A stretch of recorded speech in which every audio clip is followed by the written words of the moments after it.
Faculty of Computing, I would like to welcome you all to the Technical Session 2 on Computing of the 15th International Research Conference of General Sir John Kotalawala Defence University. This technical session is based on the theme of Internet of Things, Augmented Reality, and Artificial Intelligence for Economic Growth, Community Well-being, and Environmental Sustainability, and will be chaired by Dr. S Premaratne, Senior Lecturer, Department of Information Technology, Faculty of Information Technology of University of Moratuwa. Ladies and gentlemen, before we begin this session, I would like to invite Mr. Ashenwani Arachi to give you a brief introduction on Dr. S Premaratne.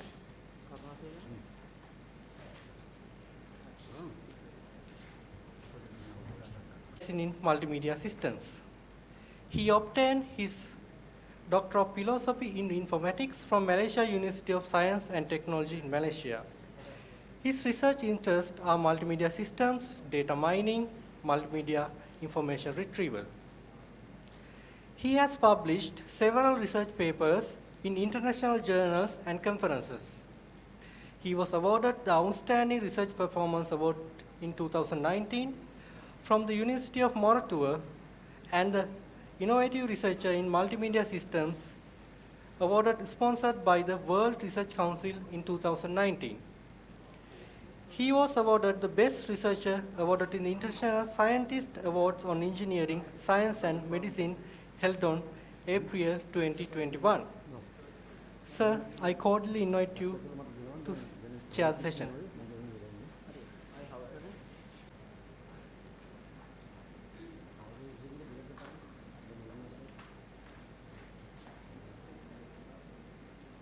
Internet of Things for Economic Growth, Community Well-being, and Environmental Sustainability. So this is an essential theme, not because of the theme is attractive, but there's a requirement, national level as well as international level, for application-based research, especially in IoT applications. So there are several research ongoing, especially focused on agriculture, and as well as monitoring the environment, as well as surveillance systems. So I think there are a lot of interesting research already available for this session. So with that introduction, I will start the technical session for the presentations, so which they are having interesting work to be presented. So before we start, the first research paper, I will introduce how the session will be organized. So there are 4 papers to be presented. So each presenter will be given 12 minutes for their presentation, and 3 minutes will be given for the audience to ask questions. And at the 10th minute, there will be a bell will be sounded, indicating there are 2 minutes remaining. So at the 12th minute, a bell will be ring twice to indicate the time to stop. Yeah, so judge panel. Right, so I would like to introduce the judge panel, Dr. Vijendra and Dr. Madhava, Dr. Rasika. So there's one online member in the judge panel, Dr. Rasika. Tisarani Wickramasinghe is a final year undergraduate of General Sir John Kotalawala Defence University, Department of Information Technology. She is currently a software engineer, intern at Virtusa. Her research interests including the field of UI UX engineering, augmented reality, and human-computer interaction.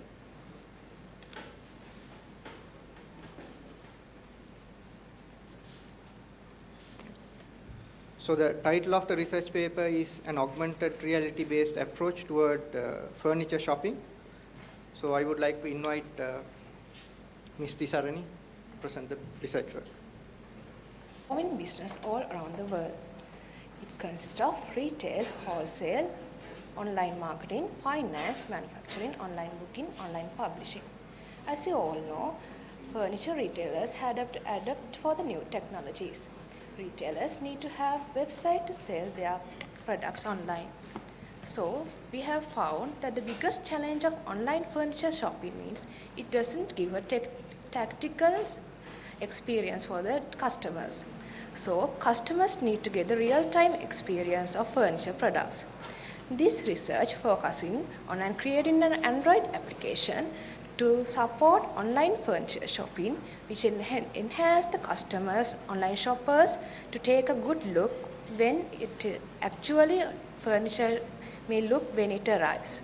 After implementation this project, researchers compared this developed system with other worldwide scenarios. When we talk about the normal procedure of online furniture shopping, customers must register for the system, then customer can select the furniture items, then customer can do the payments. But in this, about the normal procedure, we found that we have to improve the customer interaction with this application. So we are giving a feature of taking real-time experience of the furniture product. The special feature of this application is that the application can detect the measurements of the real surface area and adjust the 3D furniture model in accurate scaling. So the major objectives were to recognize and compare the existing concurrent furniture e-commerce applications, understanding the AR core, investigation of Scene-Form SDK.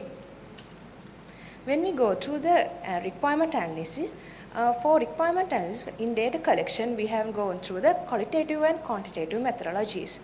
We have taken 110 sample population of Sri Lankan furniture sellers and customers.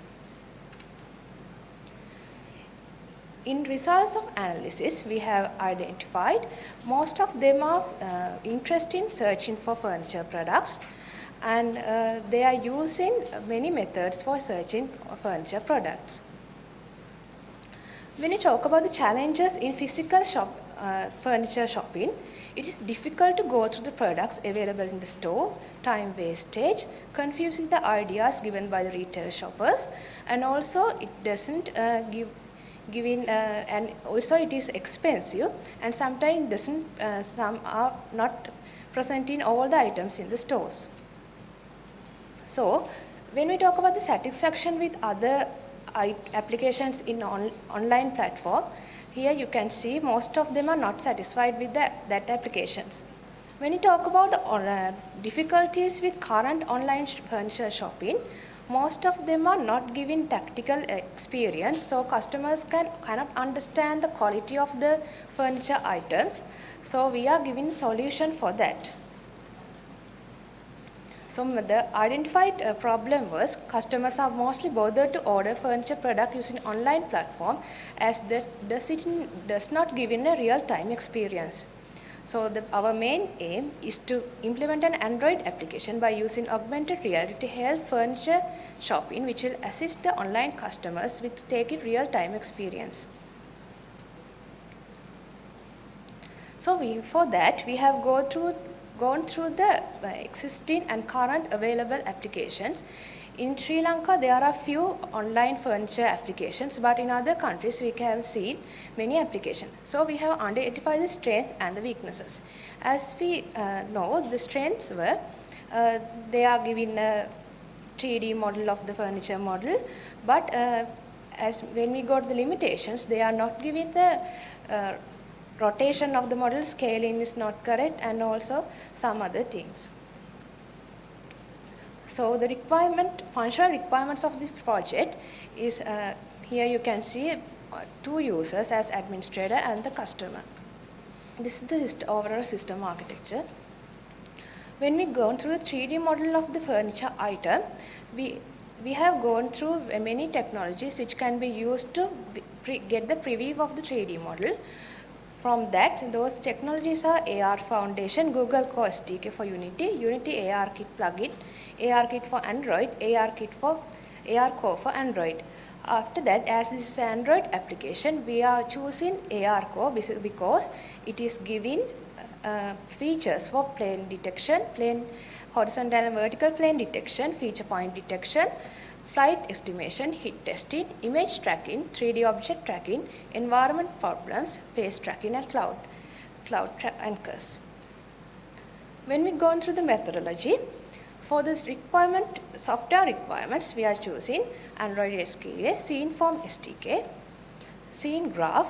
Scene Graph is mostly used for data structure for vector graphics application, physical-based rendering, AR Core for previewing the 3D model.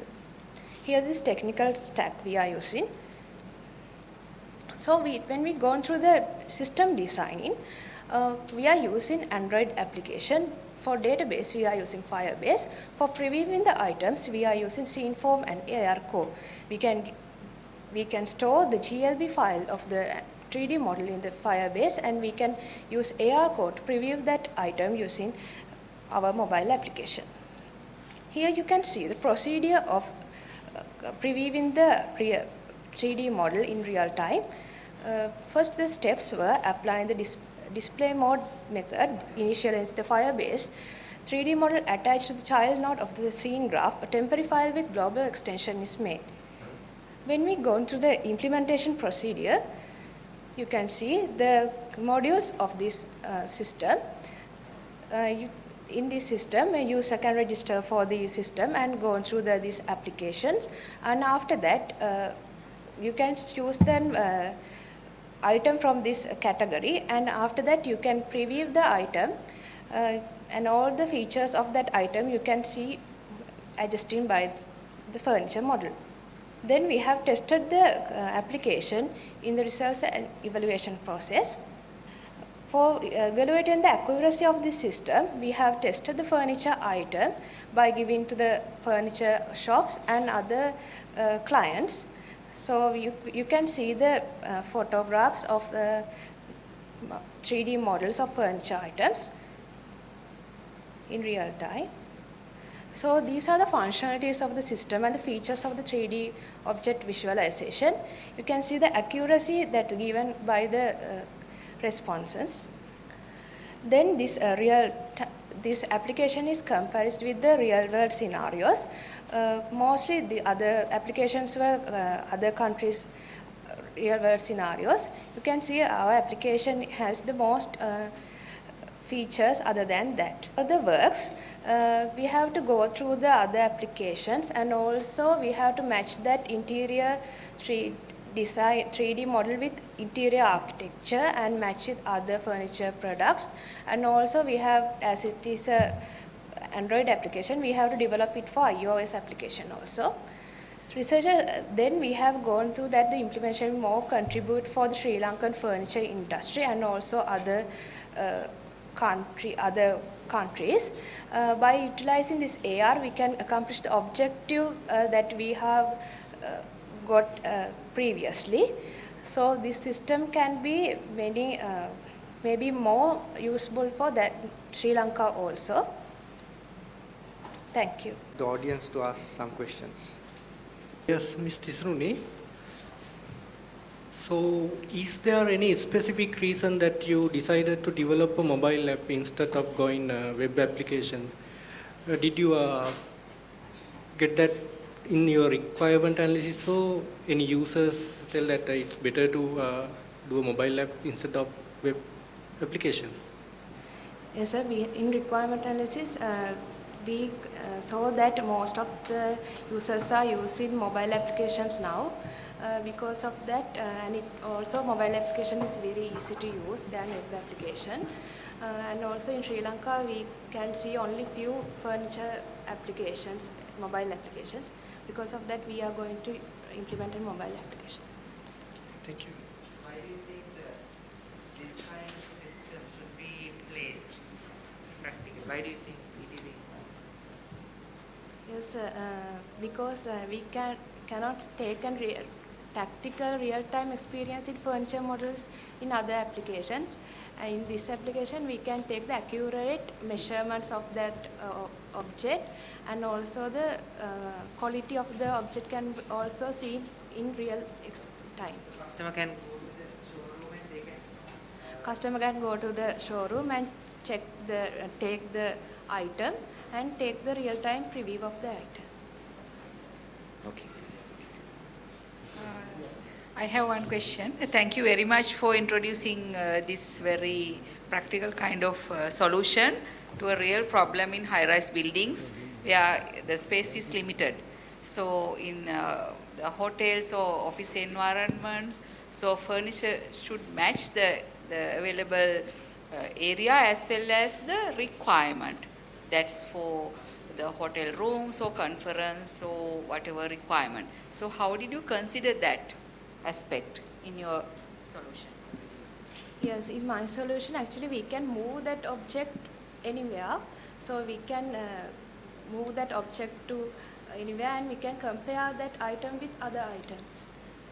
Mostly that images that you have been shown, those are mainly, your application is mainly focused on size, right? Rather than lighting and the environmental aspects. Yes, lighting Yeah. also. That means, like, as an example, when we are purchasing, sometimes we are looking at when, along with the light, how it looks like. All those things have been considered, or Yes, only yes. because those pictures shows like it is putting in from outside kind of a thing. It is not blending with the environment, so It is that's blending with the environment. ARCO giving a plugin okay. for feature for blending with the environment and estimating the light also. Light. When you are keeping our hand in in front of camera, we can get the message that the environment is very dark. We cannot insert the item for the preview.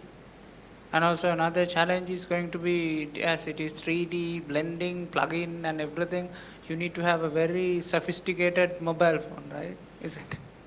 Yes, but that's good. Thank you. I have one more question, because there are many vendor solutions for this kind of the requirements. So what is the special feature of your product compared to those? Yes, I have mostly I have checked those applications also. In Sri Lanka, we cannot see like these products, but in other countries we have seen the similar products. But in this application, we can take the 3D preview, and also it is detecting the plane surface and vertical surface also. Light estimation also can be done, and also the size can be changed, and also we can adjust and move the item everywhere and compared with other items. That's. Okay. So I like to extend your research, and I am expecting that you will do that for more applicability, and consider space availability and most appropriate the furniture item for that. That's the most important point. Say if this is the environment, what is the most suitable, and because we run out of the space, so then there should be a proper management. You can consider this as a business case also for an organization, and we need that kind of work in the future. Thank you. So the next paper title is Smart Wireless Forest Fire Alerting System. The presenter is UDNN Rodrigo. Is an officer cadet from the intake 35 who is following the BSc Honours in Computer Engineering degree program at the Department of Computer Engineering of General Sir John Kothalawa Defence University. He has successfully completed his internship at the IT department of NWSDB Regional Support Center, North Central. He is interested in research areas such as wireless sensor networks, inter-node communication, radio frequency networks, and wireless communication. So I would like to invite Mr. Rodrigo for the presentation. So my research is Smart Wireless Forest Fire Alerting System. So this will be the content of my presentation. So forests are one of the major reasons to maintain the life on Earth. More than 31% of the Earth's land area is in forest. There is no argument on saying that the destruction of forest will destroy the life, as trees play a major role in natural conversion of carbon dioxide and oxygen in the world. Also, it helps to maintain the water cycle as well. With the industrialization, humans destroy forests to get the land space to fulfill human needs. In a situation like this, a natural disaster like forest fire will destroy the natural habitats and ecosystems of a large area within few hours. A technological implementation was needed to overcome this matter. There are mainly two types of forest fires: human caused and naturally caused. Naturally caused can be due to a lightning strike or a spontaneous combustion of dry fuel like sawdust and leaves. As in the slide, Naturally caused forest fires cannot be predicted or stopped before it happens. The only action which can be taken is immediate response by relevant authorities like Fire Brigade, Forest Department, and Wildlife Reservation. Monitoring a large area of land with trees of living organisms is a difficult task. To overcome this problem, the technology should be used at large. These are the problems I found and designed a solution to overcome this matter. These are some of the documentations I have used during the project. Most of the existing systems are based on satellites, imaging and image processing technologies. This will take certain amount of time to gather data and analyze them. Satellite imaging systems are effective only when a large area is on fire. Initial fires cannot be identified, and also image processing systems are ineffective in flat terrains and low canopy areas as it cannot detect a long range. Using wireless sensor networks is the most effective method for the local forest covers. When searching for a better solution for this problem, a large number of sensors to detect the forest fires can be defined as an effective method. By networking the sensors, we'll make the system, and from that, the gathering data from environment can be decentralized and alerting can be done by a one master device. So wireless sensor networks make the road to overcome this problem. These are the aims and objectives I tried to achieve during my project. The aim is to design and develop a smart wireless forest fire alerting system, and the objectives as flashed on the screen. So wireless sensor networks is the main technology used in the system. Low frequency radio communication is used in the communication between sensors. Long range radio communication is used to transmit data between sync node and the base station. GSM technology is used to alert the authorities regarding the forest fires. The system will take the environmental temperature parameters, sensor nodes, and communicate between each other to check the status of each other. The base station will alert the authorities with the relevant data. Let's move on to the design of the system. This is the basic architecture of the system. The prototype system consists with sensor nodes, sync node, and a base station. Sensor nodes will read the temperature and analyze them within node, and only anomaly of temperature will be passed to the sync node, and it will give the message to the base station. Base station has the GPS location of the sensor nodes, and it will alert the authorities using GSM technology. These are the main components which I have used in my project, and these are the specifications of that. The main function of the sensor node to read and analyze the temperature parameters from environment using DHT11 module, and calculate the heat index using humidity and the temperature. Any increment is notified to the sync node. Few sensor nodes are connected together wirelessly using HC12 module, so they can communicate with each other. One node can check the status of the neighboring node and alert any fault to the sync node. A sync node is there for few sensor nodes to receive the signals, and it will forward the message from sensor nodes to the base station about the increase of the heat index. Sync node and the base station is connected with NRF wireless modules as the distance between components is high. Base station check the status of the sync node with time. This makes the maintenance easy, and activity of the all modules are watched separately. Base station get the data from sync node, and it will send a SMS message to the authorities about the temperature increasement with the GPS location of the sensor node. I have completed up to the sync node in this one, and finally I have completed full prototype for the purpose of my research. Finally project. This is the design of the sensor node as I mentioned earlier. HC12 radio transceiver and the DHT11 sensor node is connected through an Arduino Nano microcontroller. The flowchart describes the initiating of the heat alert signal from the sensor node. The role of the sync node is to act as the mediator in the system. The alert signal transmitted by the sensor node is received here and transmitted into the base station via an NRF module. Flowchart shows the sending and the receiving of two types of alerts by the sync nodes. Base station is the sending component of the system. SIM800L quad band GSM module to send the SMS and NRF module to receive the alert signal are connected to the Arduino microcontroller board. As in the flowchart, the signal from sync node is received here and sends the SMS alert to the authorities. This is another feature in the system. Hence, this is system to be implemented inside forest. The whole system should be fully automated.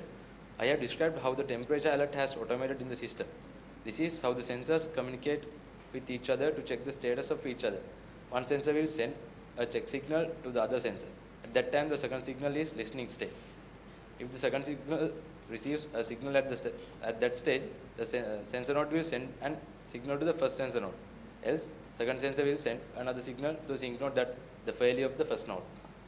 Testing a system with hardware components is different than a software-based system. The errors in program can be identified and rectified in compiling process. In this project, this is done within the Arduino IDE. To test the hardware components, a manual method has to be used as a test plan. For the testing of this system, 3 phases were followed to make sure all the components were covered in the testing phase. Range testing, range is critical factor when implementing the system as the communication is dependent on the range. The test is conducted by manually changing distances of the components and recording the results. Accuracy testing. In the accuracy testing, the DHT11 temperature and the humidity sensor is tested by recording the responses to the actual fires made artificially. System testing. This was done by varying the fire and the recording the time which will take to get the SMS by the authorities. This test was conducted to the components separately. The main objective of the test was to identify the maximum ranges of the modules which can be placed. It will help in placing the components in the forest to get the maximum results. The tests were conducted in open environment where trees and obstacles were available in order to create a similar environment to the forest. Started with the minimum distance stated in the specification and ended when the signal lost. Sensor to sensor range and the sensor node to sync node range give the same results as the same HC12 module were used. According to the results, HC12 module is having issues when the transmission distance is greater than 50 meters. The success rate is gradually decreasing and came to 0 at 1 kilometer distance. So by considering these results, the maximum effective distance to place the sensor nodes and sync nodes can be decided as 50 meters. The placement of the sensor nodes can be explained as in the vertices of a regular polygon, where the length of a edge is 50 meters and sync node is in the center. The second phase of the testing is the accuracy testing. This test was conducted to check the accuracy of the temperature measurements of the DHT11 sensor. Few types of fires according to the magnitude were introduced to the sensor and recorded the maximum distance where it stops the detection of fire and increase the temperature up to 45 degrees of Celsius. The maximum body temperature a human body can withstand is 42.2 Celsius. So 4 types of fires were introduced to do the test. Other than a large fire mentioned in this cannot be made in an urban environment. By analyzing the results, how the sensor is responding to the above fires, we can predict the results to a fire than a large fire. Here, the distance was rounded off to the nearest meter. The test was conducted in closed environment where fire cannot spread. According to the results of this test, we can decide a fire larger than a small campfire made with pile of dry wood will detect before 10 meters to the sensor node. The system testing was done in order to check the response rate of the system. In this time gap was measured between the exceeding temperature threshold and the SMS alert was received. For this test, also all the above mentioned fires were taken and all the components were placed within the effective distance taken in range testing. The average time taken to receive the SMS after exceeding the threshold temperature was around 2.5 seconds. From this testing, we can conclude the prototype of the proposed system can be implemented in the real scenario to detect and alert forest fires. Using the calculations from other 2 tests, this prototype with 2 sensor nodes can cover more than 600 square meters of the forest cover. This study has focused on developing a smart wireless forest fire alerting system. The system was developed in a wireless sensor network technology, providing the ability to implement in any kind of forest. The prototype system can cover more than 600 square meters. Forest cover and the system is scalable as needed. According to the evaluation, the developed prototype of the system can be only extend up to 2 kilometers into the forest from the boundary of the forest. The boundary is defined from the last place where a GSM coverage is available. Otherwise, the base station cannot be placed within a range, and it is required to extend more into the forest. When developing the system or the implementation, multi-hopping method of the signals has to be adapted with sublayers of sync nodes according to the range. So these were my references of my project. Thank you very much. Yes, thank you very much for presenting some creative research work. I have a question. I'm Dr. Asika from University of California. Can you hear me? Yes. So where is your system? So I have implemented the prototype of the system, and where is the prototype? So I have presented it during my final year project to the faculty, sir. Okay, it's good like if this kind of a presentation, like if you have a video embedded on your presentation and then show it that how it works, that will be more interactive. Okay. Yes. That's the one of the question for me. Yeah.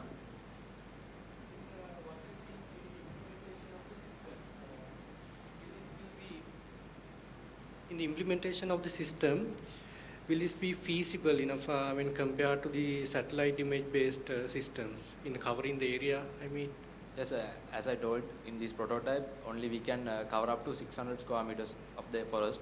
So when in an implementation, we have to extend that into more into the forest. So we have to add some sublayers, and we have to adapt the multi-hopping method of the signals when the implementations.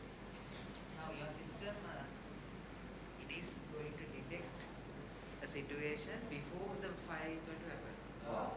No, so actually, when the fire is started, sir. When the fire is Yes, actually it's calculated in the heat index. how So from the heat index, just before the fire started, the environment will be heated and the atmospheric conditions will be different. So at that time, the heat index will be calculated and taken into the consideration. That is the parameter that I have varied rather than detecting the smoke or the fire. The humidity, atmospheric change of the atmospheric conditions were the parameters I have taken. So from the sensor node itself, it's calculated in the heat index, and that means just before the fire, beginning of a fire.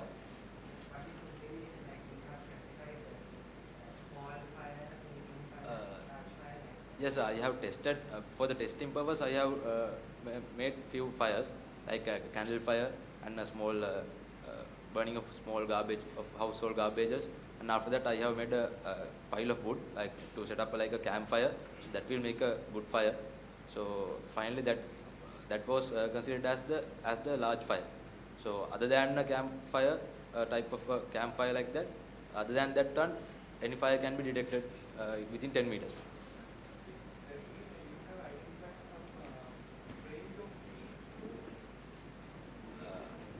identify the fires? Not the heat, sir. That testing was done to test the conditions of the temperature sensor, DHT11 sensor. For that one, I have developed that kind of, introduced that kind of types of fires to the sensor.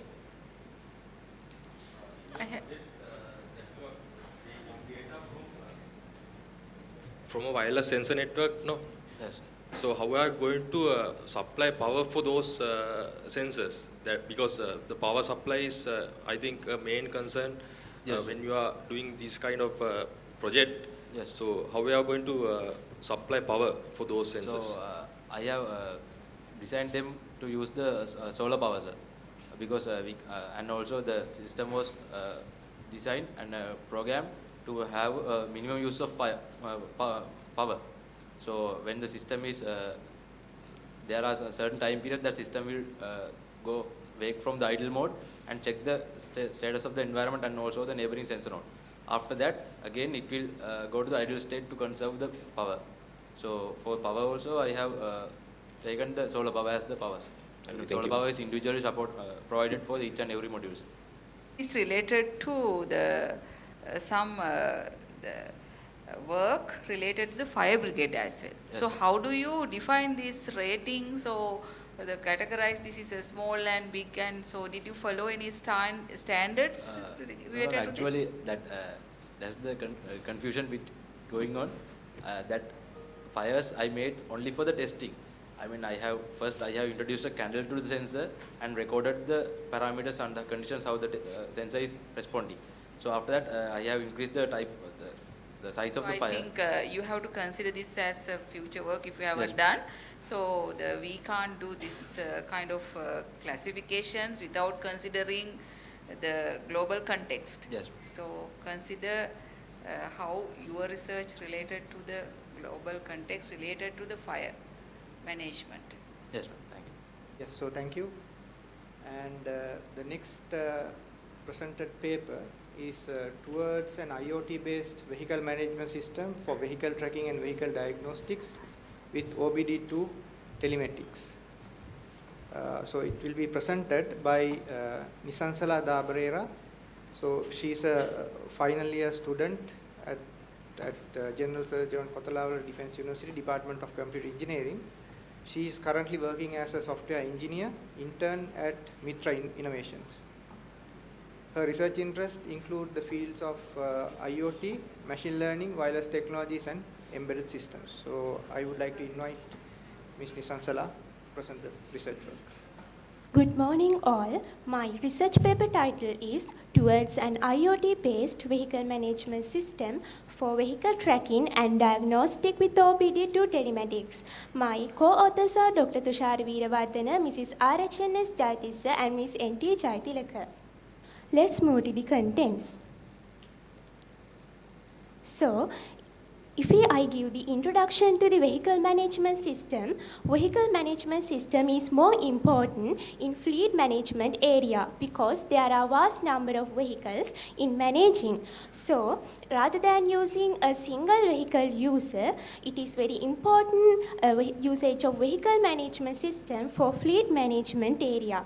With the use of IoT, vehicle management can be done very effectively, including real-time monitoring of vehicles and past history tracking of each and every vehicle in a fleet of vehicles.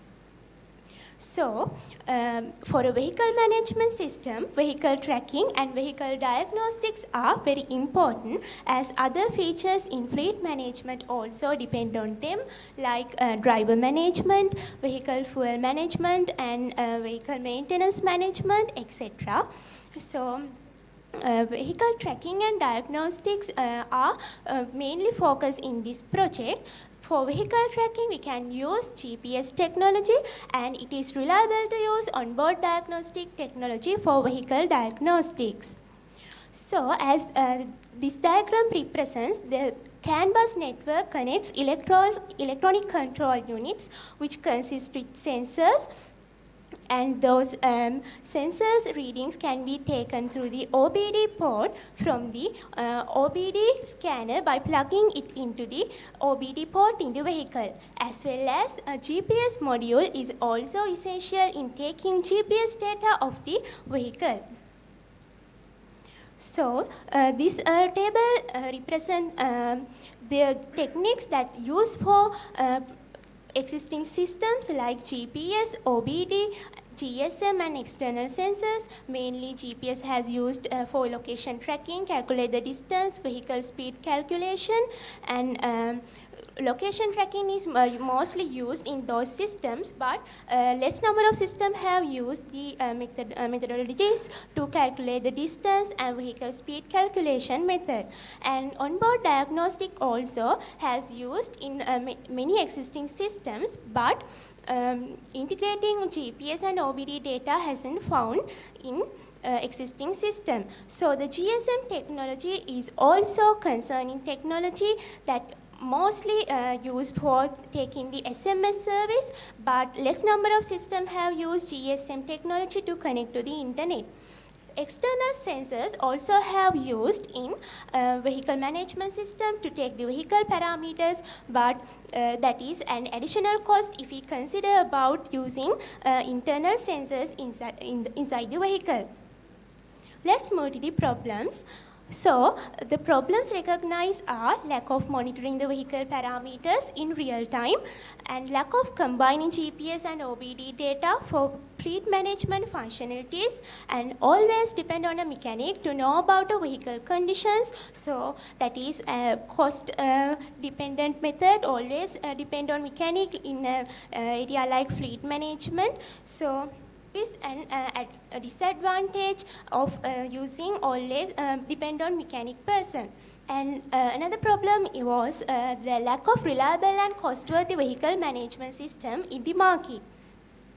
So the solution for the recognized problems are can be stated like integrate the OBD2 device with the telematics device by embedding the GPS module into it, and through the proposed system we can do the real-time monitoring as well by integrating the GPS and OBD data.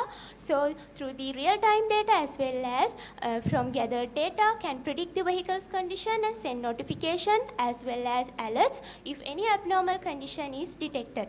So use reliable and cost-effective technologies and methodologies is also very important in order to ease the vehicle management in a fleet of vehicles. The aim is to design and develop a web application and a telematics device that can communicate with OBD2 device in order to receive the GPS and diagnostic data for sending to the cloud server for real-time monitoring, for doing analytics and predictions, and send notifications when abnormal readings are detected. So the objectives can be stated like that. If we take two main objectives, to integrate the onboard diagnostic with GPS technology for doing vehicle tracking and diagnostics is very important, and to send a notification and alerts based on real time and gather data in order to ease the vehicle maintenance, also an example for the objective.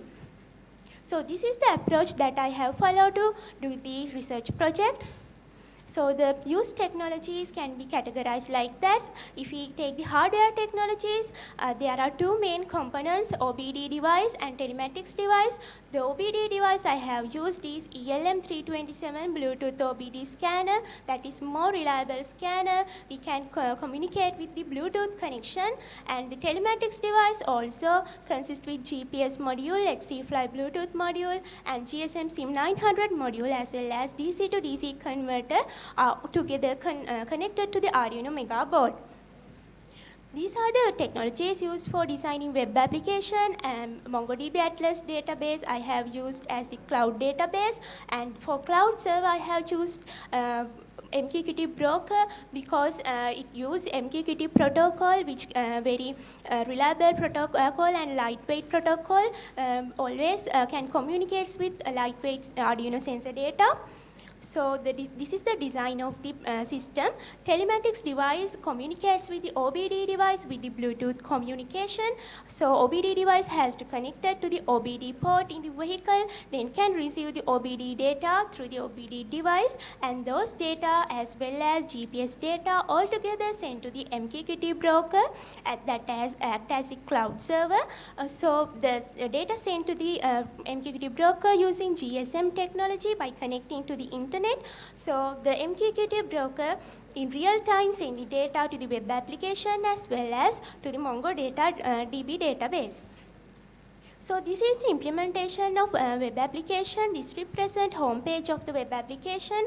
We can see the displayed asset number list. So if you click on asset number, can display the vehicle details at the right side, and if we can click on that yellow color buttons to track the vehicle's detail. So this is the registration page of the vehicle, and if you click on tracking history, we can track the tracking history of the vehicle. And if we click on the real-time location, at that instant we can find where is the vehicle now. So this is the real-time viewing of OBD data in dynamic charts through the web application. So here are the testing methods that I have followed. I use MQTT lens to check whether how MQTT data sent to the server, and updating all data in every seconds can check through the MQTT lens by installing it into the Google Chrome. So MQTT data is sent to the MongoDB Atlas database, and in real time can check the updating of the database also. So here, as previous stated, the dynamic charts represent updating of OBD data in real time. So this video clip for demonstrate how I take the OBD data from the OBD scanner by plugging into the vehicle and send MQTT data to the server. So Bluetooth module now want to connect with the OBD device. So OBD device has to plug to the OBD port in the vehicle. Now Bluetooth module can connect with the OBD device. So now it has connected with the Bluetooth module.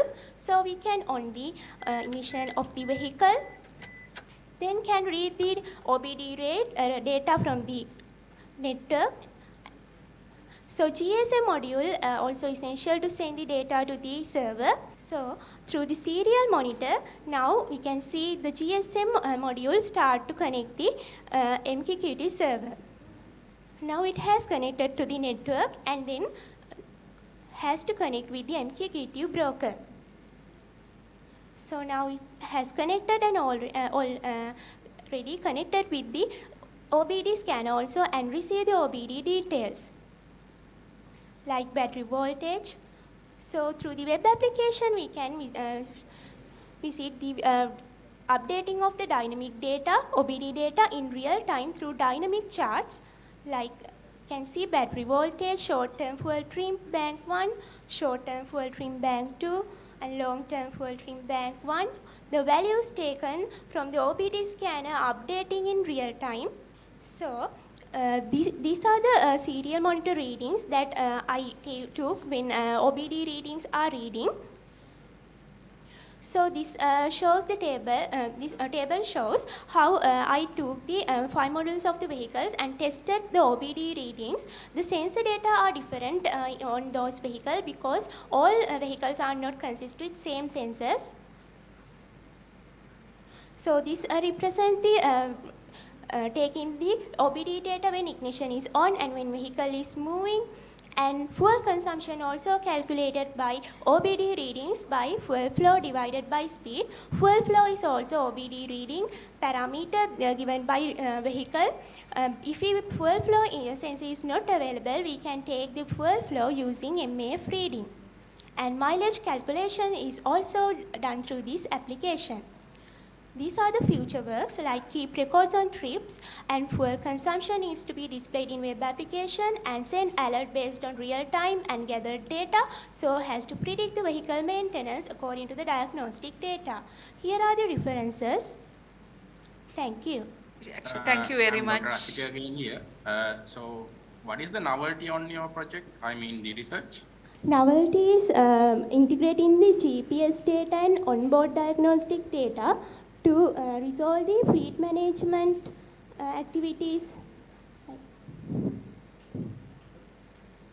Comparing to the existing system, is that considered as the novelty? Yes, in Sri Lanka, most of the existing systems depend on GPS technology. So, except the OBD data, they won't like calculating fuel consumption. Those are done through the GPS data. So I want to do it by integrating the OBD data also. And is there any data analysis on the back end? Data analysis has to done by I use MongoDB Atlas database. Data analysis has to done by taking the data and predict the vehicle maintenances also. It's not implemented yet, right? Is that not correct? yet implemented, sir. Okay. So all my questions. Thank you. Okay, thank you very much for introducing a project which has commercial value. Now, how do you test this? What's your plan to test this? Because accuracy of your results very important. Otherwise, as the users of your system, we do not rely on your system. Yes, madam. I already have tested in several models of vehicles, but I didn't plug it into the vehicle vehicle cigarette port, so to take the power. But I plugged the OBD scanner several models of vehicles, so that compatible with the all of the models of the vehicle. The compatibility depend on the chosen OBD scanner. So therefore we can replace if the OBD scan is not compatible, but the system is can connect with the all OBD scanners using Bluetooth. I mean, how do you test the accuracy of the results, or to what percentage it is accurate, that kind of the expectation as the users? How can we rely on your system otherwise? I mentioned that I want to use GPS data as well as OBD data. So I can take the accuracy by using GPS also and OBD data when calculating speed, fuel consumption, and can compare the GPS data given results as well as OBD data given results, and then can predict the accurate one.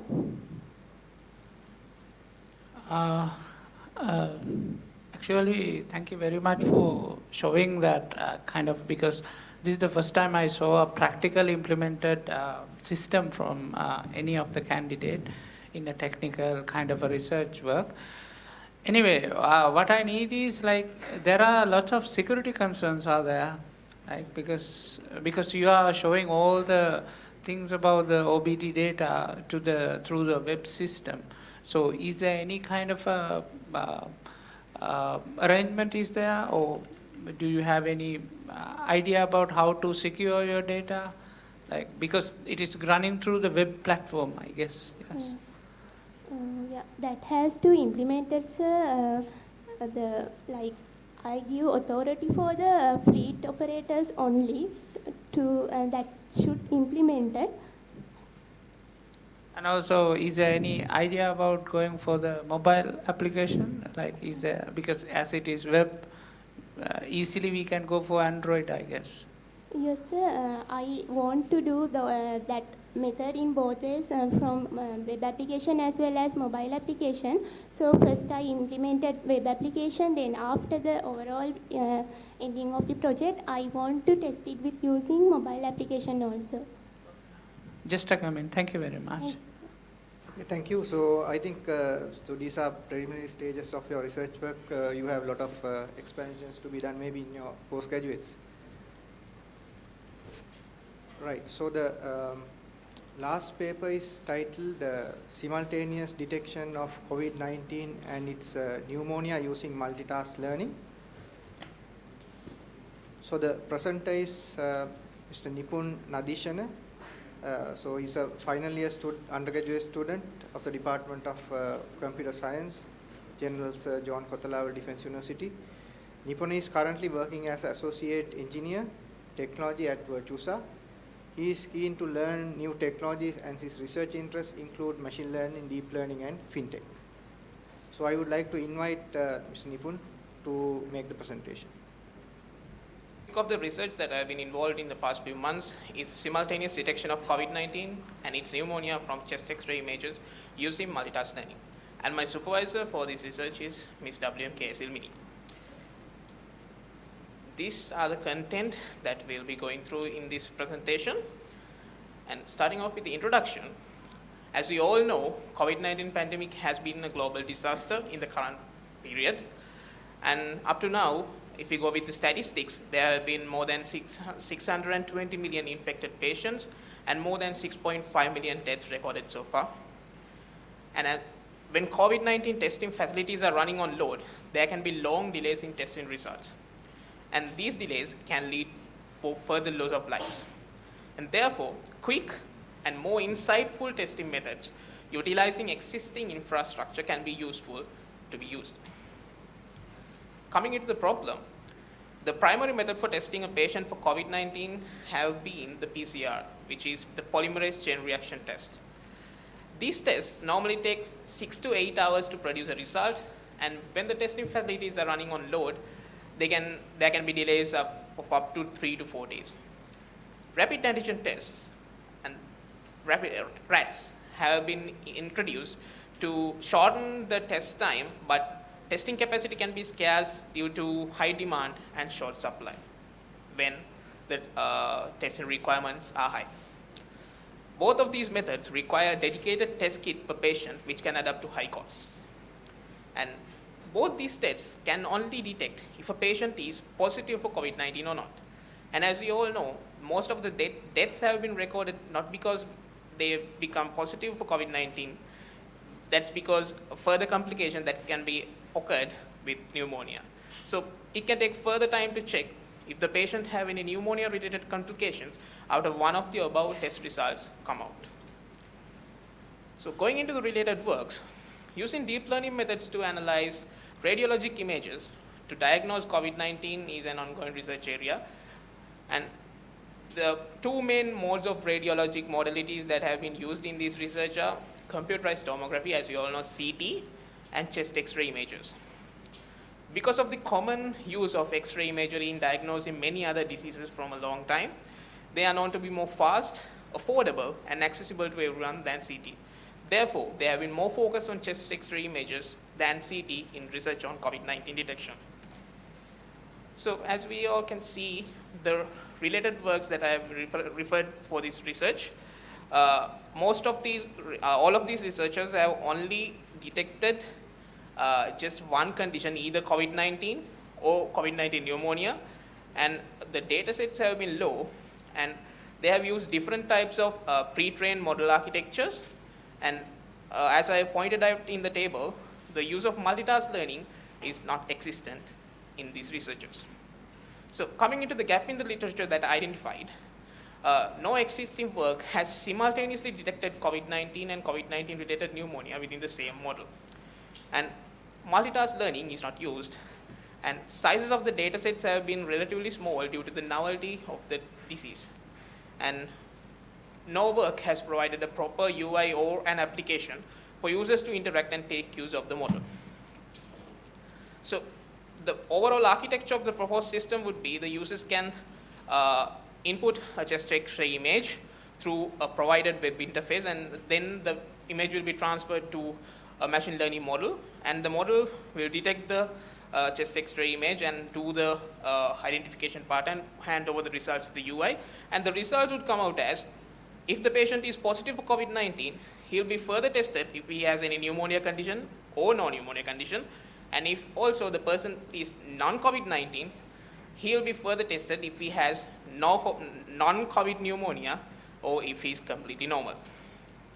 So coming into the methodology of the research, first I have to gather and prepare the required data sets, and then to determine a suitable architecture for the multitask learning model, I had to build and train separate CNN models for the two tasks, one for COVID-19 detection and other for the COVID-19 pneumonia detection.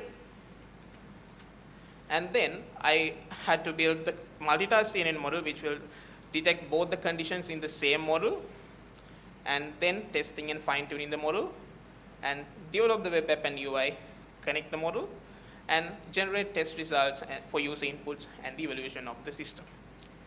So coming to the implementation so far, so I had acquired a data set that was publicly made available, that is a collection of chest X-ray images of patients of COVID-19 and normal people that is being sourced from various medical institutions around the world, and is publicly made available through online sources. I acquired this from Kaggle, and I had to prepare and process and prepare the data set for the usage of this implementation with 3 data sets from the same pool of images, because the images had labels for both COVID-19 detection and COVID-19 pneumonia detection, but since I have to go for a multitask learning model, I had to concatenate those labels and get a collection of images that had labels for both the conditions.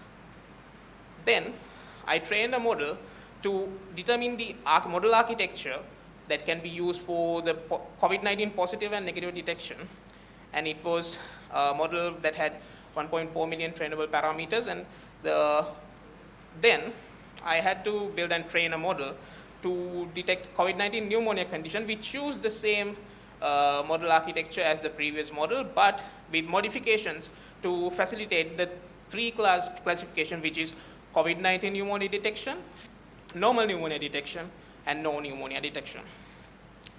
And for the results of those 2 models, you can see the confusion metrics for testing unseen data on the COVID-19 detection model. It has been able to produce an accuracy of 94% on unseen data for the COVID-19 detection. And coming into the testing results of the pneumonia detection model, you can see the confusion metrics on the left-hand side, and also the accuracy has been 90% for unseen data. Then, after determining that these model architecture can be used for detecting both the conditions with modifications to each, I designed the multitask CNN model, which could detect both the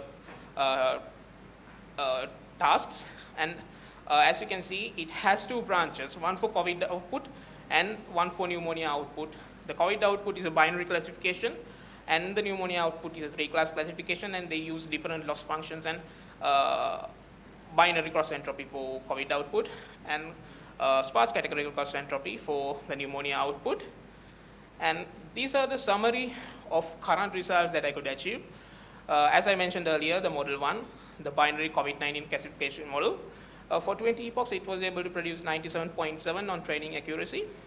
And for 25 epochs, it didn't improve much. It was 97.85%, and the accuracy on unseen data was 94%.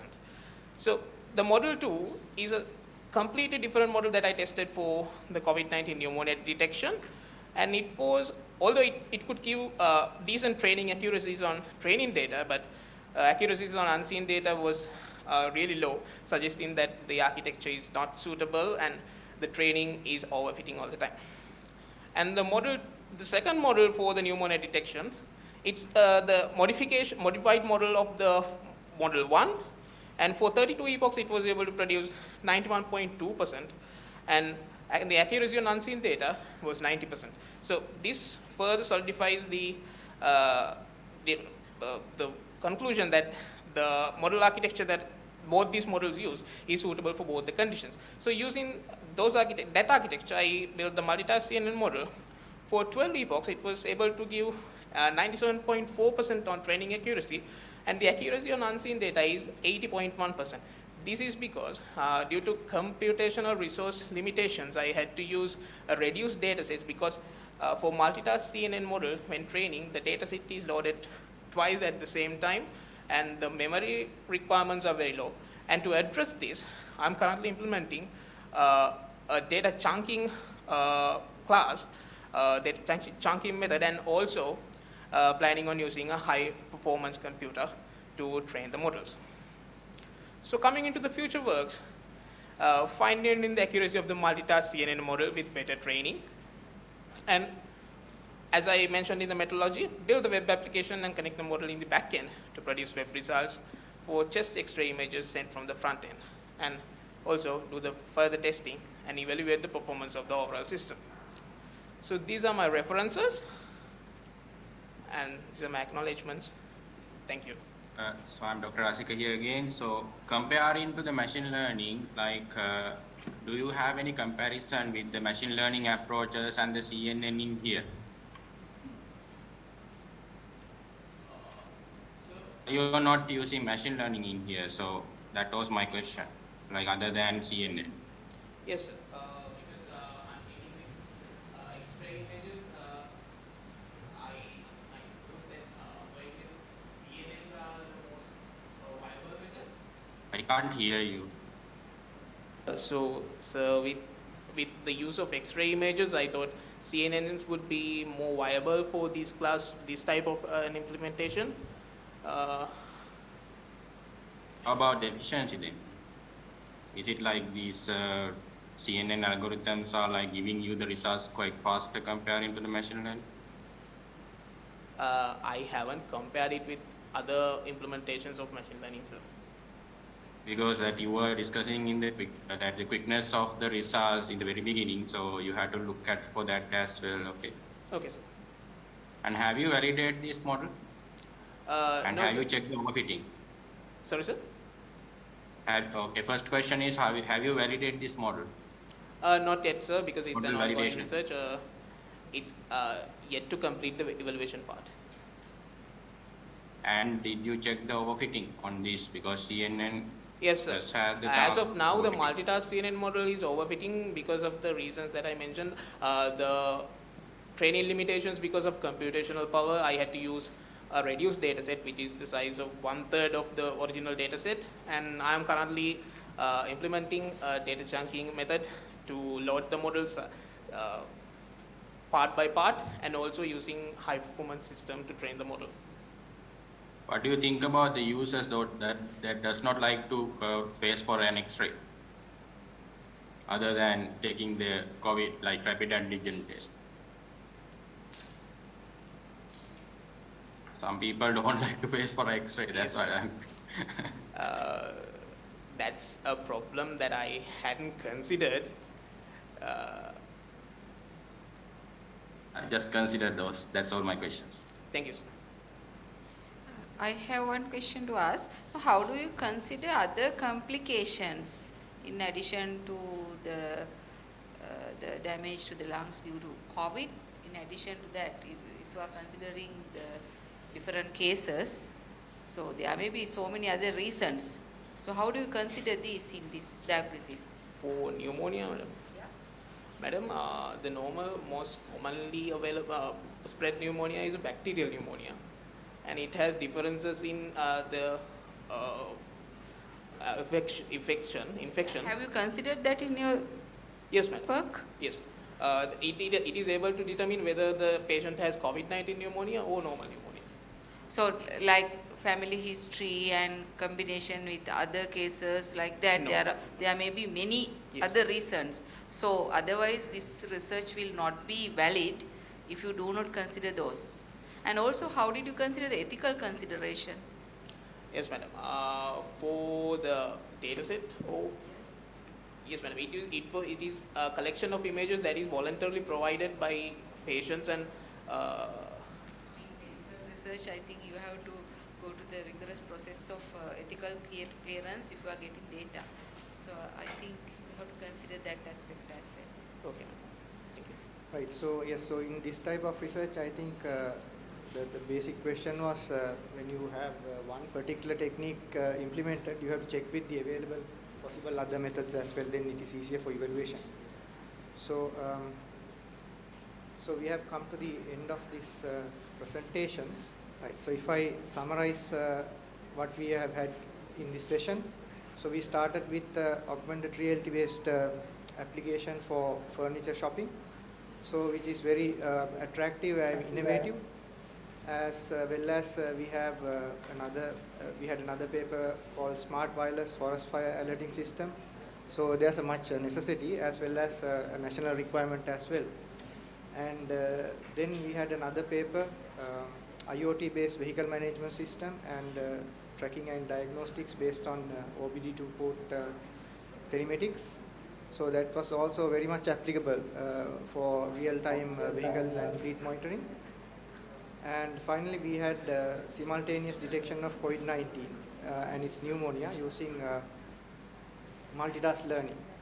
So it's a CNN-based approach. So I hope that this can actually reduce the workload of the health sector if this is implemented properly. So, so that is the summary. So I would like to thank all the presenters and delegates who have participated in this session. And also I would like to thank the organizing committee for inviting me for this conference because I met my long-time friends, Dr. Asela as the dean. So I know him for some time now, I think 15 years or more. So thank you.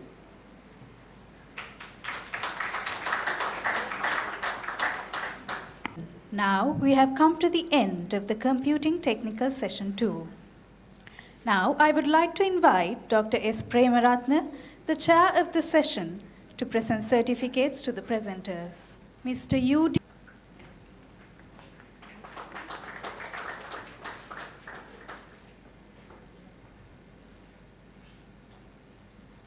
Rodrigo.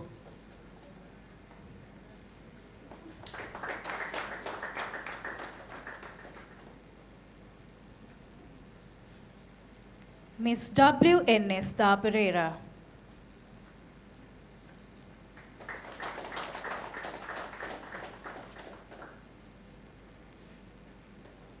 And Mr. TLN Nadeeshana.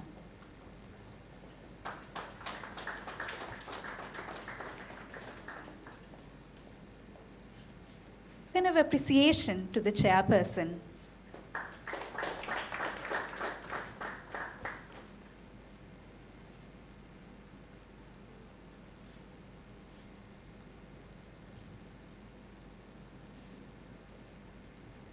Thank you, organizing committee. I would like to extend our gratitude to Dr. S Premaratne for chairing the Computing Technical Session 2. And with this,